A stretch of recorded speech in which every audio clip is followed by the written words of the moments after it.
A number of years ago, the Central Bank of the United States, the Federal Reserve, produced a document entitled Modern Money Mechanics. This publication detailed the institutionalized practice of money creation as utilized by the Federal Reserve and the web of global commercial banks it supports. On the opening page, the document states its objective. The purpose of this booklet is to describe the basic process of money creation in a fractional reserve banking system. It then proceeds to describe this fractional reserve process through various banking terminology, a translation of which goes something like this. The United States government decides it needs some money, so it calls up the Federal Reserve and requests, say, $10 billion. The Fed replies, saying, sure, we'll buy $10 billion in government bonds from you. So the government takes some pieces of paper, paints some official-looking designs on them, and calls them treasury bonds. Then it puts a value on these bonds to the sum of $10 billion and sends them over to the Fed. In turn, the people at the Fed draw up a bunch of impressive pieces of paper themselves, only this time calling them Federal Reserve notes, also designating a value of $10 billion to the set. The Fed then takes these notes and trades them for the bonds. Once this exchange is complete, the government then takes the $10 billion in Federal Reserve notes and deposits it into a bank account. And upon this deposit, the paper notes officially become legal tender money, adding $10 billion to the U.S. money supply. And there it is. $10 billion in new money has been created. Of course, this example is a generalization, for, in reality, this transaction would occur electronically, with no paper used at all. In fact, only 3% of the U.S. money supply exists in physical currency. The other 97% essentially exists in computers alone. Now, government bonds are, by design, instruments of debt. And when the Fed purchases these bonds, with money it essentially created out of thin air, the government is actually promising to pay back that money to the Fed. In other words, the money was created out of debt. This mind-numbing paradox of how money or value can be created out of debt or a liability will become more clear as we further this exercise. So, the exchange has been made and now $10 billion sits in a commercial bank account. Here's where it gets really interesting. For as based on the fractional reserve practice, that $10 billion deposit instantly becomes part of the bank's reserves, just as all deposits do. And regarding reserve requirements, as stated in Modern Money Mechanics, a bank must maintain legally required reserves equal to a prescribed percentage of its deposits. It then quantifies this by stating, under current regulations, the reserve requirement against most transaction accounts is 10%. This means that with a $10 billion deposit, 10% or $1 billion is held as the required reserve, while the other $9 billion is considered an excessive reserve and can be used as the basis for new loans. Now, it is logical to assume that this $9 billion is literally coming out of the existing $10 billion deposit. However, this is actually not the case. What really happens is that the $9 billion is simply created out of thin air on top of the existing $10 billion deposit. This is how the money supply is expanded.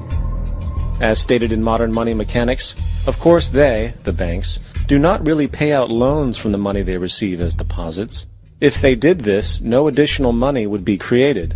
What they do when they make loans is to accept promissory notes, loan contracts, in exchange for credits, money, to the borrower's transaction accounts. In other words, the $9 billion can be created out of nothing simply because there is a demand for such a loan and that there is a $10 billion deposit to satisfy the reserve requirements. Now, let's assume that somebody walks into this bank and borrows the newly available $9 billion. They will then most likely take that money and deposit it into their own bank account. The process then repeats, for that deposit becomes part of the bank's reserves. 10% is isolated, and in turn 90% of the $9 billion, or $8.1 billion, is now available as newly created money for more loans. And, of course, that 8.1 can be loaned out and redeposited, creating an additional 7.2 billion, to 6.5 billion, to 5.9 billion, etc. This deposit money creation loan cycle can technically go on to infinity. The average mathematical result is that about $90 billion can be created on top of the original $10 billion.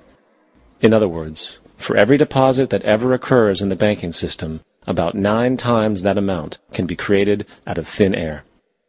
Money jitters? Ask the obliging Bank of America for a jar of soothing instant money, M-O-N-E-Y, in the form of a convenient personal loan. So, now that we understand how money is created by this fractional reserve banking system, a logical yet elusive question might come to mind. What is actually giving this newly created money value? The answer? The money that already exists.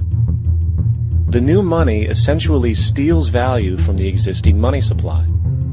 For the total pool of money is being increased irrespective to demand for goods and services.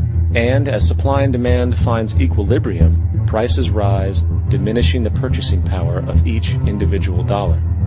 This is generally referred to as inflation, and inflation is essentially a hidden tax on the public.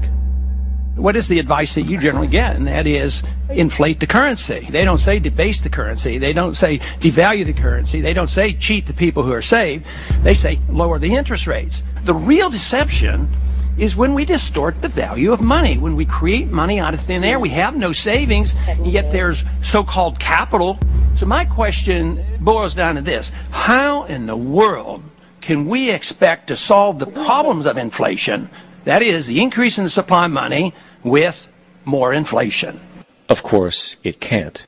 The fractional reserve system of monetary expansion is inherently inflationary. For the act of expanding the money supply, without there being a proportional expansion of goods and services in the economy, will always debase a currency. In fact, a quick glance at the historical values of the US dollar versus the money supply reflects this point definitively, for the inverse relationship is obvious. $1 in 1913 required $21.60 in 2007 to match value.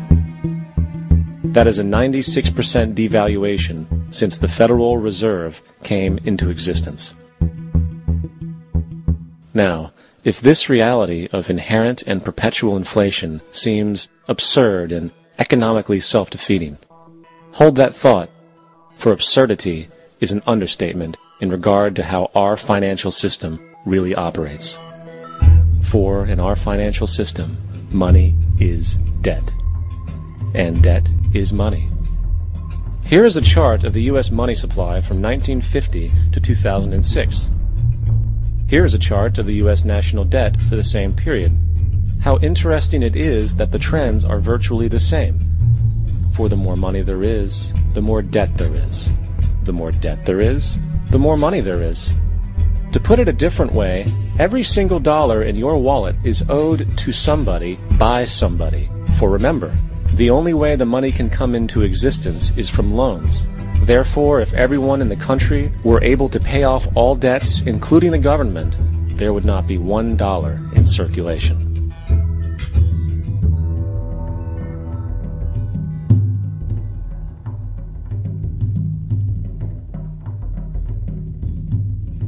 In fact, the last time in American history the national debt was completely paid off was in 1835 after President Andrew Jackson shut down the central bank that preceded the Federal Reserve.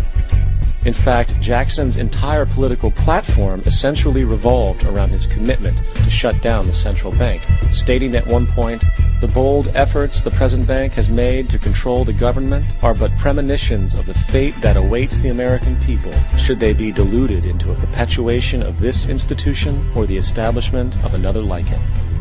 Unfortunately, his message was short-lived, and the international bankers succeeded to install another central bank in 1913, the Federal Reserve. And as long as this institution exists, perpetual debt is guaranteed.